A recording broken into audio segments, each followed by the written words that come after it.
Hello guys, welcome to the most awaited video for MAKAUT BCA first semester students. তোমরা অনেকেই request করেছিলে ম্যাথসের suggestion দেওয়ার জন্য, তাই এবার তোমাদের জন্য আমি নিজে হাতে তৈরি করেছি এই পিডিএফ। প্রতিবারের মতোই তোমরা খুব সহজে ডিসক্রিপশন থেকে পিডিএফ ডাউনলোড করে নিতে পারবে, কিন্তু তার আগে তোমার 5 মিনিট সময় নিয়ে আমি যা বলছি সেটা মন দিয়ে শোনো। আমরা বিভিন্ন স্ট্রিমের previous year question paper analyse করে দেখেছি ম্যাকআউট ম্যাথসের ক্ষেত্রে একটু আনপ্রেডিক্টেবল কোশ্চেন করে। প্রতি বছর এমন কিছু কোশ্চেন আছে যা কোনো সেশনের মধ্যে পুরোপুরি ধরা পড়ে না, তাই প্র্যাকটিস খুব ভালো করে করতেই হবে। এই সেশনে যেসব টপিক দেওয়া হয়েছে সেগুলো অত্যন্ত গুরুত্ব সহকারে প্র্যাকটিস করো। আমরা আমাদের এক্সপিরিয়েন্স দিয়ে কোশ্চেন প্রেডিক্ট করার চেষ্টা করেছি, কিন্তু ম্যাকআউট যে কোনো ধরনের প্রশ্ন করতেই পারে, তাই তোমার প্রিপারেশন সম্পূর্ণ তোমার নিজের দায়িত্ব। এবার বলি এই সেশনটা কীভাবে এফেক্টিভলি ব্যবহার করবে। এই সেশনে কোনো প্র্যাকটিস প্রবলেম দেওয়া নেই, কারণ টাইমের অভাবে আলাদা করে প্র্যাকটিসের তৈরি করা সম্ভব হয়নি এই মুহূর্তে। তাহলে এখন কি করবে?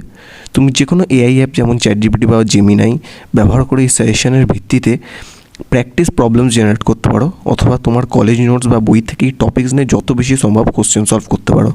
আরও একটা কথা বলি, আমরা সত্যি অনেক পরিশ্রম করেই কন্টেন্ট তৈরি করি, কিন্তু তোমাদের অনেকেই এখনও সাবস্ক্রাইব করো না। এতে আমাদের মোটিভেশন কমে যায় এবং ফিউচারে আরও কন্টেন্ট বানানো কঠিন হয়ে পড়ে। খুব শীঘ্রই আমরা ইউটিউবের সেকেন্ড সেমিস্টারের জন্য ম্যাকআউট ফলোড কমপ্লিট কোর্সেস একদম বিনামূল্যে নিয়ে আসছি। আশা করি তোমরা আমাদের সাপোর্ট করবে। Thank you.